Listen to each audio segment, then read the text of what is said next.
Machine politics is a product of urban growth, very simply. As cities develop and grow by leaps and bounds in the mid-19th century, well into the 20th century, most governmental systems are very primitive. Most city governments are very, very limited to these small city councils that have very little power.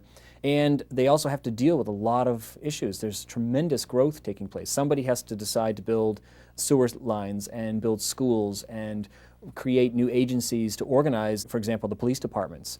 Most cities don't even have a real police department or a real fire department until the mid-19th century. Somehow that has to be created. Somebody has to hire the people, train them, pay them. And so there's this vast growth of urban government.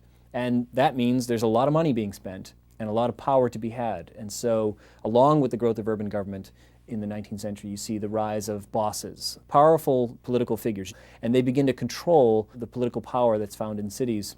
And it's a very simple process. They find ways to get the vote of the average person who vastly outnumbers the wealthy and the middle class. And they can do so in the 19th century in a Robin Hood-like fashion. They can find ways of either illegally or somewhat questionably accruing a huge amount of money through kickbacks or through bribes or through outright looting of the city treasury.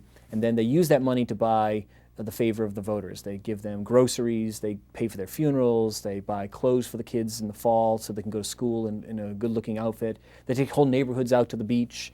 And all this kind of Robin Hood-like give to the poor, all they ask for in return is a vote. And in the 19th century, they often tried to get you to vote more than once. And it was this kind of quid pro quo system that allowed these political figures to rise. And the reason they're called political machines is that the better organized they were, the more hierarchical that they were in terms of structure, the more successful they were.